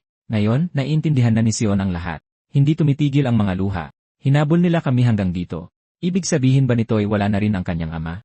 Itinutok ng leader ng Ghost Masked Slayer ang kanyang espada kay Sion. Kahanga-hanga na nakaabot ka hanggang dito, pero dito na ito magtatapos. Ngunit sa sandaling babagsak na ang talim, isang banal na kidlat ang bumagsak mula sa itaas, nabasag ang espada, at si Hanwoo ay nakatayo na sa harap ni Sion. Kani-kanina lang, habang nasa escort road, nakarinig si Hanwoo ng sigaw ng tulong. Narinig niya ito ng malinaw. Boses iyon ni Sion, kaya nandito siya. Ngayon, habang dinudumog siya ng mga Ghost Masked Slayer mula sa lahat ng dako, kalmadong inilagay ni Hanwoo ang kanyang kamay sa ulo ni Sion. At sa isang iglap, lahat ng takot at pagod na kanyang dinadala ay biglang naglaho. Punasan mo ang iyong mga luha. Matatapos din ang lahat ng ito. Tumalon si Hanwoo sa ere, isang hagupit lang ng kanyang espada, at lahat ng Ghost Masked Slayer ay naglaho, na parang abong ikinalat ng hangin. Nakatayong tulala si Sion, hindi makagalaw. Paano ito nagagawa ni Hanwoo? Kung mayroon siyang ganoong kapangyarihan, naprotektahan niya kaya ang kanyang tahanan. Matapos ilibing ang kanyang kapatid at ang chief, blangko ang mukha ni Sion. Walang ama, walang kapatid. Anong gagawin ko ngayon ng mag-isa? Tumagos ang mga salita sa kaibuturan ni Hanwoo. Nakaligtas din siyang mag-isa sa impyernong iyon, at ang unang taong tumulong sa kanya ay si Sion. Dahil doon, mahinang nagsalita si Hanwoo. Mabuhay ka. Magpasalamat ka para sa mga nawala sa iyo at gawin mo ang gusto mong gawin. Nang marinig niyang gusto niyang sumama sa convoy, hinawakan ni Hanwoo ang kanyang pulso at sinabing alis na tayo ngayon. At sa gayon, hinila niya ito patungo sa himpapawid. Ang tanging nasa isip ni Hanwoo ay madala siya roon ng mabilis. Ngunit para kay Sion, ang kilos na iyon ay mas makahulugan kaysa sa anumang salita. Sa wakas ay sinabi na ni Sion kung ano ang nasa isip niya. Hanwoo, paano ka naging ganito kalakas? Halos magkaedad lang tayo. Ilang taong pakikipaglaban sa mga halimaw na nakataya ang iyong buhay, iyon ang dahilan. Maaari mo bang ikwento pa sa akin kung ano ang pakiramdam noon? Natahimik si Hanwoo. Ang lugar na yon, ang impyernong iyon, nagsimula ito sa 99, mga kaibigang hindi nakaligtas, at si Master Chongi. Pero sa huli, namatay si Master Chongi bago pa kami makapagtuos. Sasabihin ko na lang sa iyo ang iba sa susunod. Matapos ang tila walang katapusang paglipad, sa wakas ay nakabalik na silang dalawa sa convoy. Ngunit nang marinig ng mga escort guard na wasak na ang Joe Manor at ang Henan Escort Agency, bumalot sa kanila ang bigat ng isang ditiyak na hinaharap. Kahit si Pio ay puno ng pagdududa kung paano magtatapos ang misyong ito. Ang naunang pag-atake ay matinding tumama na sa kanilang moral. Ngayon ay tuluyan na itong bumagsak. Kailangang may makabasag nito. Mayroon pa tayong buong bayad na naghihintay sa pagtatapos ng misyong ito. Hindi tayo nito payayamanin, pero sapat na para sa bawat isa sa atin na magsimula muli sa ibang lugar, o muli nating itayo ang Henan Escort Agency dahil nandito pa si Miss Sion. Ang mga salita ay nagpatatag sa paninindigan ni Sion. Tama, hindi ito ang oras para magluksa. May mga taong umaasa sa akin dito. Kapag maayos na sila, lalakas ako tulad ni Hanwoo. Maghihiganti ako para sa aking ama, aking kapatid, at sa lahat sa Joe Manor. Nagpatuloy ang konvoy. Hindi maalis sa isip ni Sion ang sinabi ni Hanwoo, ang pakikipaglaban sa mga halimaw. Nanaig ang kanyang kuryosidad. Hanwoo, maaari mo bang ikwento pa ang nabanggit mo kanina? Ngunit sinagot ni Hanwoo ng sarili niyang tanong. Talaga bang patay na si Master Cheonggi? Tumango si Sion. Iyon ang sabi ng lahat.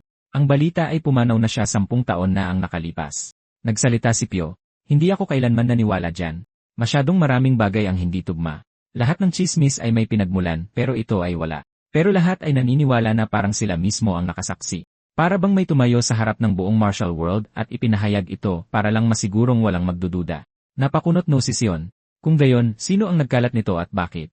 Ibinahagi ni Pio ang kanyang teorya. Hindi ako sigurado, pero ang pinakamalamang na sagot ay may dahilan ang isang tao, at ang taong iyon ay si Master Cheonggi mismo na nagtatago sa mundo. May gumulo sa isipan ni Hanwoo pero sumingit ang boses ni Huang.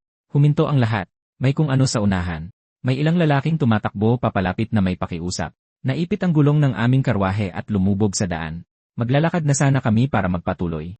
Maaari niyo bang payagan ang aming binibini na sumabay sa inyong grupo? Nag-isip ng malalim si Huang. Ang sagisag na iyan sa karwahe ay pag-aari ng angkan ng Yum. Kung isa sa alang-alang ang patuloy na pag-atake sa kanila, malinaw na kumalat na ang impormasyon tungkol sa escort. At ngayon pa, sa lahat ng pagkakataon, isang karwahe ng Yum ang basta na lang naipit. Pagkatapos ay may marahang boses na narinig. Paumanhin sa aking kawalang galang. Ako si Mom Hui. Nang lumitaw si Chuiday, nabighani ang buong konvoy, bawat lalaki ay nakatitig. Kahit si Huang, sa isang saglit, ay walang ibang naisip kundi ang kanyang kagandahan. Ginamit ni Chuilay ang pagkakataong iyon. Gaan ng isang paru-paro, umupo siya sa karwahe ng kargamento. Aasahan ko kayong lahat sa natitirang bahagi ng paglalakbay. Hindi alam ni Huang kung ano ang binabalak niya, ngunit dahil nandyan si Han Wu, bumaba ang kanyang depensa. Pumayag siyang sumama ito at inutusan ang konvoy na magpatuloy. Napangisi si Shuai ng may kasiyahan. Mabuti, hindi ito pinahirapan ng matanda. Pero para makasiguro, sininyasan niya ang kanyang alalay na gumamit ng voice transmission para sa lahat mula ngayon. Mula sa kanyang pagtatasa, isang escort chief at halos 30 kargador. At sa lahat ng itsura, ang tanging matatawag na master ay ang matandang iyon mula sa angkan ng Tang. Nagtataka si Hui. Ganito kaliit na puwersa ang naglalakas loob na mag-escort ng 5 punong kariton ng Thunderclap bombs.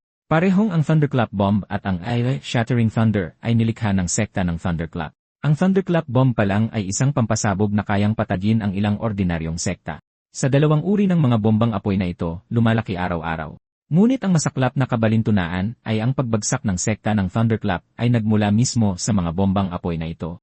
Sa daan-daang taon, ang sekta ng Thunderclap ay nawala ng walang bakas. Pero ngayon, ang mga Thunderclap bomb at ang paraan ng paggawa nito ay muling lumitaw sa mundong ito. Inakala ni Hui na ang Hall of Souls ay pinuksan ng isang Thunderclap bomb, pero walang senyales na ginamit ito. Kung gayon, sino ang pumigil sa pag-atake ng Hall of Souls at tuluyang pumuksa sa kanila? Habang sinusuri niya ang grupo isa-isa, isang kargador sa malapit ang nakakuha ng kanyang pansin. Nakasuot siyang parang kargador pero may dalang espada. Hindi siya mukhang martial artist. Pero bakit laging bumabalik ang tingin niya sa kanya?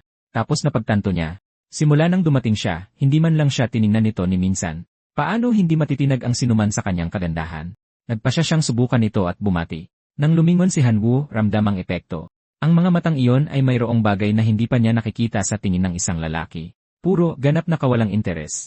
Ganito ba ang pakiramdam ng mapahiya? May nag-alab sa kanyang dibdib. Han Wu, tama ba? Paluluhurin kita sa aking paanan. Nang gabing iyon, habang nagkakampo ang konvoy, biglang nagdala si Sion ng isang mangkok ng mainit na sopas. Han Wu, hapunan na. Ngunit halos hindi pa niya natatapos ang sinasabi ng lumitaw si Hui. Dumaan siya sa tabi ni Han Wu at nagsalita ng pabulong. Kargador, sumama ka sa akin sa kakahuyan. Sasabihin ko sa iyo lahat ng gusto mong malaman. Iyon ay kung makakasabay ka. Isang ngiti ng tiwala ang gumuhit sa kanyang mga labi. Kung hindi man lang niya kaya yon, nakakadismaya. Hindi pa man tapos ang isipan. At si Han Wu ay nakatayo na sa harap niya. Nagtagpo ang kanilang mga mata at napasigaw si Hai Chui. Nagmamadaling dumating ang kanyang mga alalay sa narinig. Nakatitig si Chui, lubos na nayanig.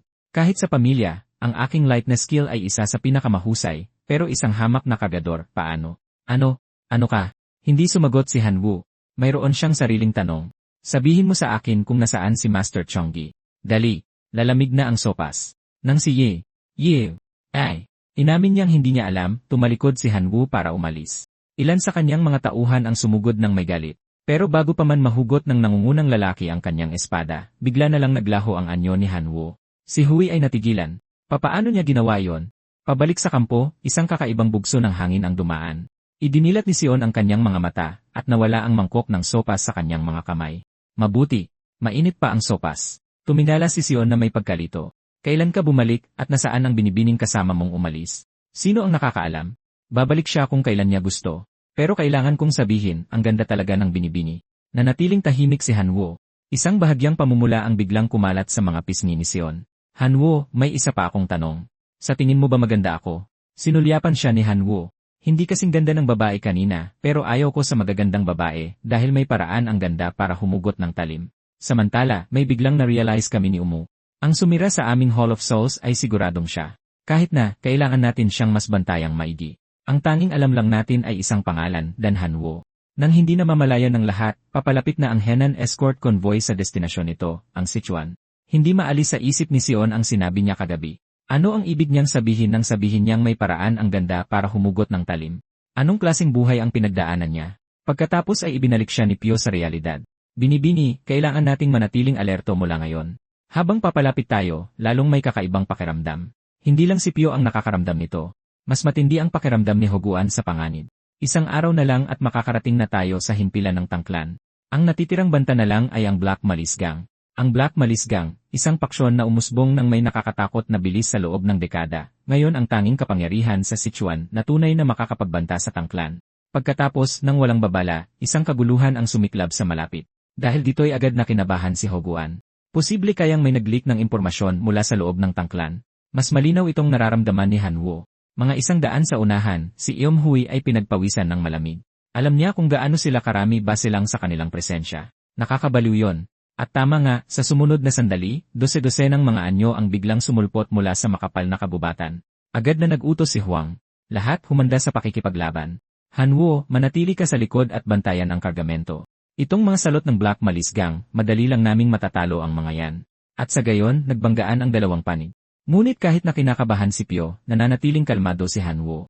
Mananalo ang Elder at ang kanyang mga tauhan, at tama siya. Maaaring mabilis ang pag-angat ng Black Malice Gang sa nakalipas na dekada. Pero laban sa Elder ng tangklan at sa kanyang mga piling mandirigma, wala silang kalaban-laban. Habang pinapanood ang lahat ng ito, hindi na napigilan ni Eom-hui. Minaliit ba natin ang tangklan ng Sichuan? Mahigit 50 katao, ganoon lang kadaling naubos. Kahit may 50 mandirigma pa tayong reserba, wala pa rin tayong tsansang manalo. Sa puntong ito, ang pag-atras na lang ang tila matinong gawin. Pero ang bumabagabag sa kanya ay, paano niya ibibigay ang utos na umatras sa natitirang 50 nang hindi natutunugan? Nag-iisip pa rin siya nang biglang magsalita si Hanwoo. Kung kailangan mong magpadala ng mensahe, hindi kita pipigilan. Halos lumundag ang puso ni Eom-hui sa kaba. Naririnig niya ba talaga ang aming voice transmission? Bago pa man mawala ang kanyang gulat, nagbigay ng huling babala si Hanwoo. Sumuko ka o tatapusin kita kung nasaan ka man. Ang bigat sa kanyang boses ay nagpatigil kay Eom-hui sa kanyang kinatatayuan. Mabilis siyang sumenya sa kanyang mga tauhan na ipadala ang mensahe. Nalilito siya sa kanyang mga kilos pero wala siyang ideya na may mas malalim pa rito. Hindi ito dahil naramdaman ni Hanwoo ang mga puwersa ng Eom clan. Ito ay dahil sa isang bugso ng hangaring pumatay, matalas at nakakakilabot, na nagpa-alerto sa bawat himaymay ng kanyang katawan. Kasabay nito, madaling tinalo ni Hoguan ang Black Malice Gang. Ang hindi niya alam ay may pangalawang grupo na nanonood mula sa mga anino sa buong oras na yon. Lahat ay naayon sa plano. Ang mga nauna ay pain lang. Sa sandaling magpabaya sila, lasing sa tagumpay at mahimbing na natutulog, doon atake ang Crimson Moon Group. Samantala, sa tahimik na pahintulot ni Hanwoo, ligtas na umatras ang mga puwersang nananambang ng Eom clan, pero patuloy na lumalakas ang hangaring pumatay, at hindi siya mapakali sa pakiramdam na ito. Mabilis na dumilim. Lumapit si Pyo kay Sion. Binibini, sabi ni Lady Eom, magtatayo raw siya ng tolda sa tabi ng karwahe. Dapat ko bang itanong kung pwede kayong magbahagi ng pwesto? Tinanggihan siya ni Sion nang walang pag-aalinlangan.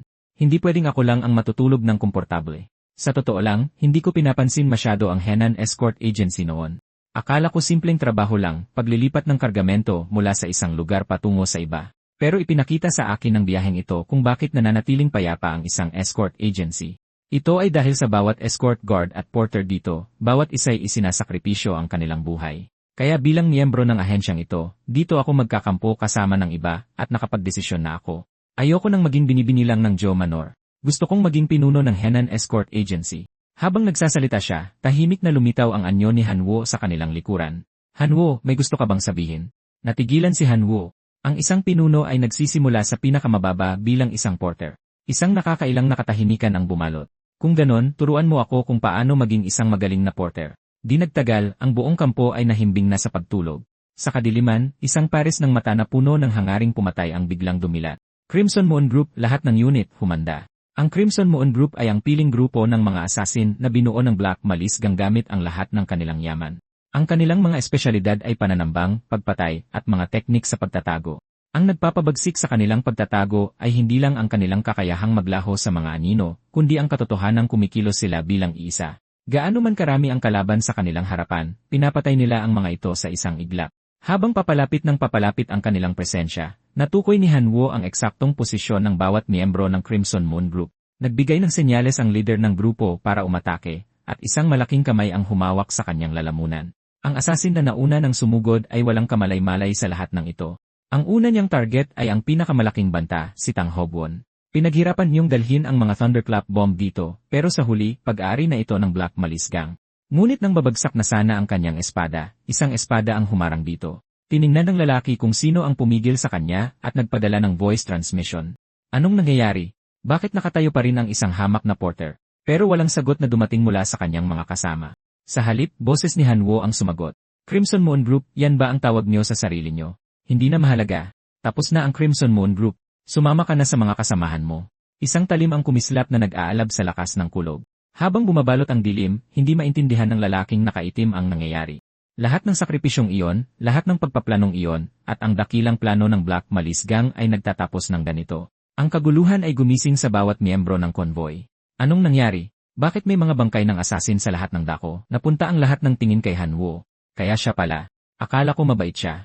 Mali pala ako.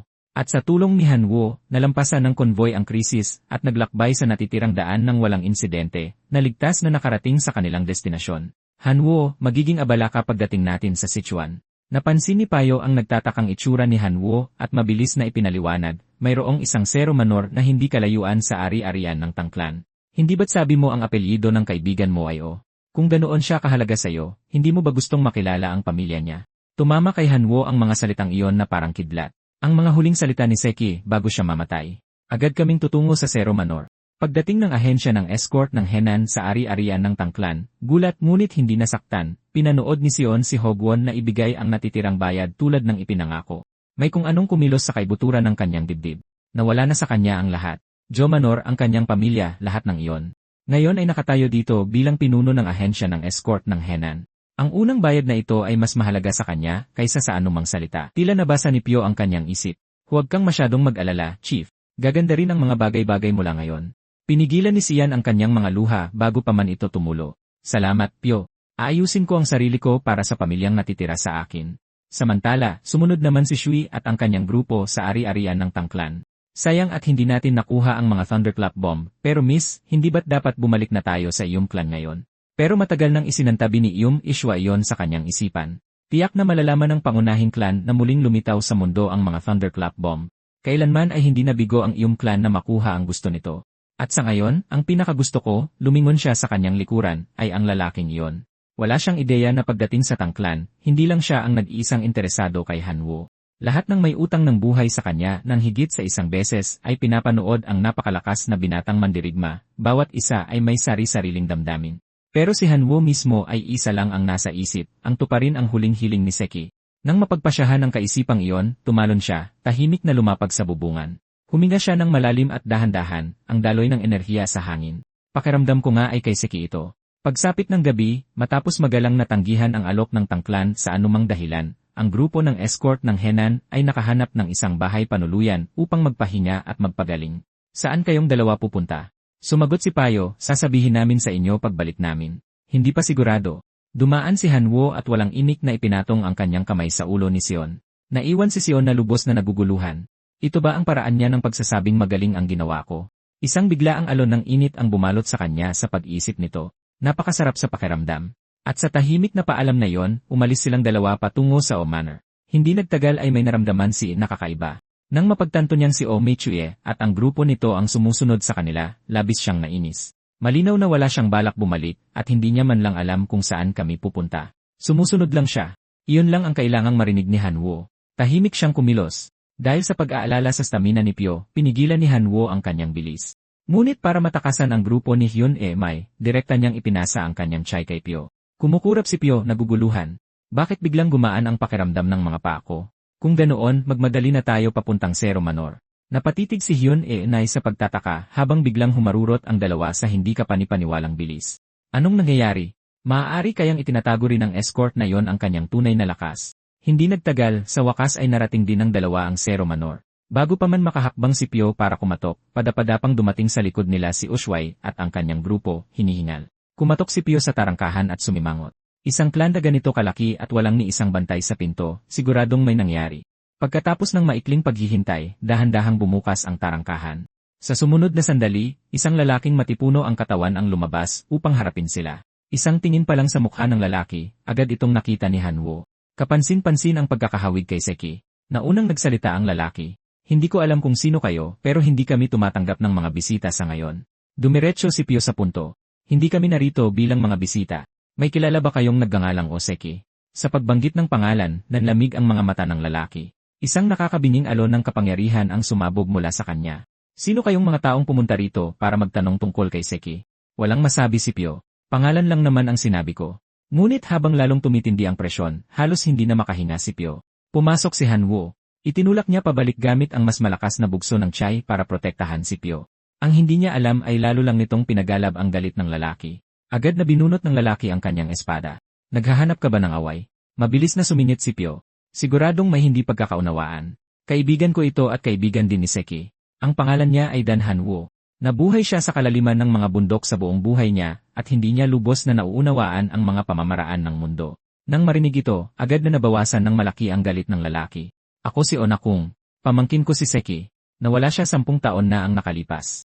Sinasabi mo bang nakasalamuhan ng binatang ito si Seki noong panahong iyon? Kung gayon, nasaan siya ngayon? Bumababa ng mabigat ang tanong kay Hanwo, ang mga hindi matiis na malaimpyernong taon at 10 pa lang ang lumipas. Habang tumatagal ang katahimikan, nauubos ang pasensya ni Onakung. Sabihin mo na nasaan si Seki ngayon? Huminto si Hanwo, sa kanya sinabi ang totoo. Si Seki, patay na siya. Agad na bumalik ang galit kay Onakung. Hinugot niya ang kanyang espada at itinutok ito pababa sa ulo ni Hanwo. Dahil lubos na nagulat, natigilan si Pyo habang natataranta si Yomhui. Sa isang iglap, tinipon niya ang kanyang tiyan na handang makialam. Ngunit bago pa man siya umatake, may kamay na lumabas at pumigil sa kanya. Ayos lang ako. Huwag kang makialam. Bakas pa rin sa mukha ni Shuai ang pag-aalala. Dan Hanwo, sigurado ka bang ayos ka lang? Pero paano iyon naging posible? Ganoon din katulala si Onakung. Sinanggan niya ang espada ko gamit lang ang body protecting chai at hindi gumanti.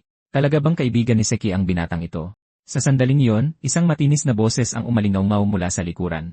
Nakung, hangal ka. Ang lakas ng loob mong tratuhin ang isang bisita ng ganito. Ilang beses ko bang sinabi sa iyo na kontrolin ang init ng ulo mo? Ang nagsasalita ay si Obi-Wan, ang pinuno ng Omanor. Inayos ni Onakung ang kanyang sarili at humingi ng paumanhin. Nang muling sabihin ni Hanwo ang katotohanan tungkol sa pagkamatay ni Seki, yumuko si Obi-Wan na may tahimik na sakit sa mukha. Ganoon nga, patawarin mo kami sa pagpapatayo sa iyo. Pakiusap, pumasok kayo. Sa bahay panuluyan, iniisip pa rin ni Sion ang sandali ng kanilang paghihiwalay. Bakit ginawa ni Hanwo ang lahat ng iyon, at ano ang ibig niyang sabihin sa mga salitang iyon? Naputol ang pag-isip dahil sa biglaang ingay mula sa ibaba. Humigpit ang mukha ni Sion sa pag-aalala. Anong nangyayari? May away ba? Dapat nasa unang palapag ang mga tauhan natin at umiinom. Isang espada ang kumislap at isang lalaki ang bumagsak sa sahig sa harap ng lahat. Habang sumusugod ang mga miyembro ng konvoy para tingnan, dumating si Sion at humarang sa kanila. Lahat, bumalik agad sa inyong mga kwarto. Wala si Hanwo rito. Ayaw nating masangkot sa bulong ito. Matapos pabalikin ang escort team sa kanilang mga kwarto sa tamang oras, nakahinga ng maluwag si Sion. Mabuti na lang, hindi tayo ang habol nila. Pero sino sila? Hayagang pumapatay sa isang siksikang bahay panuluyan. Pagkatapos ay may isang lalaking sumigaw mula sa kabilang panig ng silid. Akala mo ba pwede mo akong galawin at basta na lang umalis? Sisiguraduhin ng tangklan na magbabayad ang Black Malice Gang. Ngumisi ang pinuno. Hindi mo ba narinig? Sa mga panahong ito, kapag may nakakita sa amin, tumatakbo sila na parang mga duwag na aso na may buntot sa pagitan ng mga binti. Nang marinig ang usapan, sa wakas ay napagtanto ni Sayan, ito ang mga miyembro ng Black Malice Gang na sumusunod sa kanila, sakim sa kargamento. Binigyan kayo ng aming pinuno ng pagkakataong sumuko, ngunit ipinilit ninyong maging alipors ng tangklan. Kaya ngayon, walang sinuman sa inyo ang makakalabas dito. Nagsimula ang gulo habang naglalabanan ang magkabilang panig sa loob ng bahay panuluyan. Ganito ang kalagayan ng Sichuan sa mga panahong ito. Ang Black Malice Gang, na lumalakas sa hindi pangkaraniwang bilis, ay nasa matinding labanan sa tangklan habang sinasakop ang bawat maliliit na paksyon sa pagitan. Para maiwasang masangkot, sinubukan ni Sion na ilabas ang kanyang grupo. Ang hindi niya napagtanto ay napansin na siya ng pinuno. Mabilis niyang nilapitan ito at tumayo sa mismong harap niya. Aba, hindi ko inaasahang makakita ng bulaklak na tulad nito sa isang sirasirang bahay panuluyan. Mabilis na tinapos ng iba ang kanilang mga kaaway at lumapit. Mukhang nagustuhan ni Kuya ang babaeng ito ngayong gabi. Bakit hindi mo hayaang palambutin ko muna siya, tapos iharap sayo? Walang ingat na dumapo ang kamay niya sa balikat ni Sion. Wala kang ideya kung anong nangyayari sa mga tina-target ng Black Malice Gang, di ba? Doon gumanti si Sion. Hinawakan niya ang pulso ng lalaki, umikot, at malakas siyang ibinagsak sa lupa. Kahit ganoon, mukhang hindi man lang natinag ang pinuno. Akala ko isa ka lang bulaklak na naghihintay na pitasin. May tinik ka pala. Kaya sino ka nga ba talaga? Dahan-dahang tumayo si Sion. Jo Sion, panganay na anak na babae ng pinuno ng Jo Manor at hepe ng Henan Escort Agency. Nagtawanan ang mga miyembro ng Black Malice Gang. Ang hepe ng Henan Escort Agency, isang malaking karangalan. Kung hindi siya ordinaryong babae, kailangan natin siyang asikasuhin ng maayos. Nang makitang atake na sila, mabilis na nag-isip si Sayan ng paraan para makatakas. Dahil dehado sila sa bilang, ang pangunahing prioridad ay ang tumakas sa anumang paraan. Tahimik niyang tinipon ang kanyang tiyay at tumakbo. Pabalik sa Omanor, tinanggap ni Hanwo at ng iba pa ang paanyaya ng pinuno sa loob. Kung nabubuhay pa si Seki, 20 na sana siya ngayong taon. Kasing edad mo ba siya? Nang tumango si Hanwo, lubos na natigilan si Pyo. 20 lang siya. Ibig sabihin, halos doble ko ang edad niya. Muling bumaling si Master O kay Hanwoo. Paano namatay ang Seki ko? Sa tanong na yon, kalungkutan ang bumalot sa bawat mukha sa Omanor, at nagsimulang ikwento ni Hanwoo ang panahon niya kasama si Seki. Si Seki ang aking kasama at pinakamalapit na kaibigan. Nangako kami na kung sino man ang mabuhay ay bibisitahin ang pamilya ng isa. Sa walang liwanag na impyernong iyon, walang sinuman sa amin ang nakakaalam kung aabot kami sa susunod na araw. Sinabi sa akin ni Seki na kung hindi siya mabubuhay, dapat kong sabihin sa kanyang ama ang isang bagay, na bigo ka ng iyong anak. Iyon ang kanyang mga huling salita. Namatay siyang inililigtas ang buhay ko. Nakikinig si Master O at sa gitna ng paghati, isang maliit na ginhawa ang umusbong, ang pag-aalay ng buhay para sa isang tunay na kaibigan. Iyan ang anak ko. Naaalala ko pa ang araw na nagpaalam kami. Hindi ko akalain na yon na pala ang huli. Napatingin siya kay Hanwoo. Ang batang ito ay tiyak na nagdusa rin tulad ni Seki. Kung gayon, gumawa ang pinuno ng isang matapang na desisyon noon din. Mula sa araw na ito, anak na rin kita. Gulat ang lahat. Ang taong ito na hindi pala salita, na halos matamaan na ng espada pagdating, ay nagawang sabihin yon. Nang sumagot si Hanwoo ng, susundin ko po ang inyong utos, ama, habang ang lahat ay tulala, humagalpak ng tawa si Master O. Iyan ang gusto ko. Ganyan niya ang inaasahan ko sa kaibigan ni Seki, ganyang klaseng tapang. Gusto ko yan. 10 taon akong walang anak, at ngayon pa talaga, maghanda agad kayo ng piging. Sa utos ni Master O, mabilis na nabuhay ang Omanor sa matagal nang nawalang sigla. Mula kay Onakung, pinagtagpi-tagpi ni Pyo ang lahat ng pinagdaanan ng Omanor sa loob ng maraming taon. 10 taon na ang nakalipas, noong nawala si Seki, ang Omanor ay isa lamang hindi kilalang pamilyang martial sa Sichuan, isang pangalang walang nakakakilala. Matapos mawala si Seki, naglakbay si Master O kung saan-saan para hanapin ang bakas ng kanyang anak. Nang malapit na siyang sumuko, isang misteryosong tao ang dumating sa Manor at ipinasa ang lahat ng martial arts ni Master Chongyi. Para maibsan ang pighati sa pagkawala ng anak, ibinuhos ni Master O ang sarili sa pagsasanay araw at gabi. At dahil doon, naitatag niya ang Omanor bilang isang respetadong pangalan tulad ngayon. Ngunit kamakailan lang, nilalamon ng Black Malisgang ang bawat sekta at angkan sa Sichuan. Kahit ang Omanor ay nadamay sa gulo, kaya ang buong Manor ay nakaalerto na at handa para sa laban. Sa pag-akala kong ikaw ay mula sa Black Malisgang kanina, lubos akong humihingi ng paumanhin. May napagtanto si Pyo. Hindi ba sila rin yung laging tumatambang sa atin sa escort mission? Pero salungat sa kanilang masayang usapan dito, may biglang naramdaman si Hanwoo. Hindi ko inaasahang ganoon kabilis ang kanyang lightness skill, pero kung hindi ako kikilos ngayon, mabilis siyang nagsabi kay Master O at naglaho sa isang iglap. Samantala, halos maubos na ang kinisyon, at sa wakas ay naabutan na siya ng Black Malisgang. Tinatawag mo ang sarili mong hepe, pero hanggang dito lang ang kaya mo.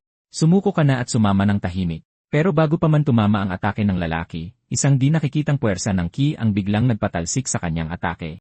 Anong klaseng ki ang dumadaloy sa'yo, babae? At bigla, naging malinaw ang lahat para kay Sion. Noon inilipat sa akin ni Hanwoo ang kanyang ki. Habang pinag-iisipan pa niya ito, bumunot ng espada ang lalaki. Bago pa siya makakilos, sumigaw ang kanyang pinuno mula sa likod. Dahan-dahan. Sayang naman kung papatayin natin siya bago pa tayo magsaya. Ang hindi nila alam ay nakapagdesisyon na si Sion. Walang sandata. At naubos na ang ki na ibinigay sa kanya ni Hanwoo. Kung dito lang din ito magtatapos, kung kahihiyan lang ang naghihintay, mas gugustuhin pa niyang. Sakto namang inilunsad ng lalaki ang kanyang susunod na galaw. Simulan natin sa itaas. Sumugod si Sion diretso sa espada. Ama, kapatid, patawarin niyo ako. Hindi ko kayo na ipaghiganti. Pakiusap, patawarin niyo ang inyong anak sa duwag na desisyong ito. Pero nang malapit nang tumama ang dulo ng espada sa kanyang lalamunan, isang figura ang biglang lumitaw sa ere. Mabuti na lang hindi ako nahuli. Sinangga ang espadang nakatutok kay Sion. Agad siyang gumanti. Ang mga kalaban ay napatumba sa isang iglap habang may abuhing usok na bumabalot sa lugar. Anong ginagawa mo? Sa tanong ni Hanwoo, agad nagsisi si Sion sa kanyang kapusukan. Pero sa kanyang pagkagulat, sa sandaling inakala niyang katapusan na, ang unang mukhang pumasok sa isip niya ay ang kay Hanwoo. Sakto, isang mahinang buntong hininga ng panghihinayang ang narinig mula sa kabilang panig.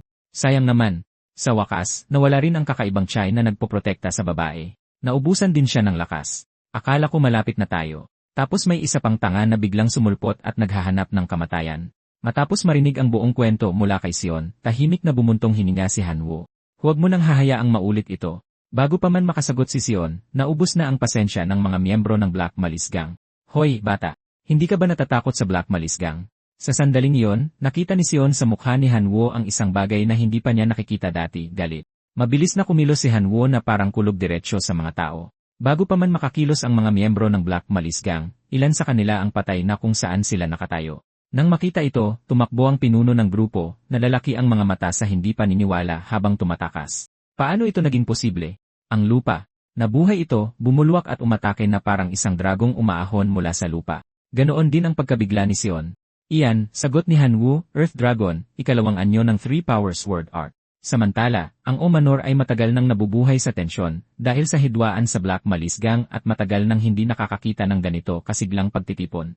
Ngunit sa gitna ng lahat ng saya at tawanan, isang tao ang hindi nagbaba ng kanyang depensa, kahit isang saglit, si Iombak, isang matalas at mapagkalkulang tao na nagsisilbing General Manager ng Internal Affairs para sa Omanor. Ang patuloy na bumabagabag sa kanya ay ang pag-alis ni Hanwoo sa kalagitnaan ng piging. Sa panahong tulad nito, kung kailan maaaring umatake ang Black Malisgang anumang oras, nagdaraos tayo ng isang piging.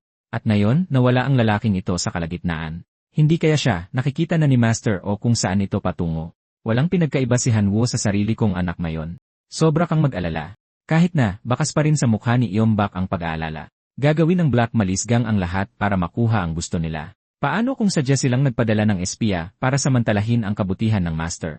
Hindi ba ngayon ang perpektong pagkakataon para sa kanila na umatake? At lumalabas na, hindi siya lubos na nagkakamali. Sa sandaling iyon, ang parehong bulwagan ng Black at White Moon Halls ay mabilis na papalapit sa Omanor. Patagi ng Omanor, ngunit hindi pa man natatapos ang sinasabi ng Black Moon Hall Master, may boses na biglang narinig. Hindi kayo makakarating sa Omanor. Habang hinahanap ng Black Moon Hall Master kung saan nanggagaling ang boses, isang kidlat ang bumagsak mula sa langit. Sa sumunod na saglit, naging abo ang Black Moon Hall Master. Bago pa man mawala ang gulat, dalawang figura ang dahan-dahang lumitaw. Walang sisira sa gabi ng aking ama. Hindi habang nandito ako. Pinapanood ni Sion si Hanwoo na sumugod sa laban at hindi niya ito maintindihan. Kailan pa nagkaroon ng ama si Hanwoo? Habang muling ipinapakita ni Hanwoo ang kanyang kapangyarihan, isang bantay na nagpapatrolya sa malapit na inutusan ni Iombak ang nakasaksi sa lahat, at ang nakita niya ay parang isang demonyong galing sa impyerno. Ang bantay ay nagmamadaling bumalik sa Omanor. Master, ang Black at White Moon Halls, sumusugod sila. Ngunit habang si Pyo at Iombak ay mukhang nabigla, ang mukha ni Master O ay parang alam na niya na mangyayari ito. Kaya nagpasya na silang tapusin ito ngayon. Ibigay mo sa akin ang aking espada. Pagkatapos, ang sumunod na sinabi ng bantay ay ikinagulat ng lahat. Teka, sinasabi mo bang patay na ang buong grupo? Tumango ang sentinel, nalalaki ang mga mata sa takot. Nakita ko ito ng sarili kong mga mata. Isang demonyo. Pinatay sila ng isang demonyo hanggang sa kahuli-hulihan. Habang tinitimbang ni Master O kung maniniwala ba siya, isang anyo ang dumaan sa likod niya. Halos mapatalon sa gulat ang sentinel. Sinasabi ko sa iyo ang totoo. Nandoon lang ang demonyo. Sinundan ni Master O ang nakatutok na daliri sa kanya at hindi makapaniwala. Nababaliw ka na ba? Ako na ngayon ang demonyo. CJ, hayaan mong ipakita ko sa iyo ang itsura ng isang tunay na demonyo. Nagkakandara pang iwinawagayway ng sentinel ang kanyang mga kamay. Sa likod mo, nakatayo ang demonyo sa likuran mo mismo. Lumingon si Master O. Nakatayo roon, kalmado gaya ng dati, si Hanwoo. Nakabalik na po ako, ama.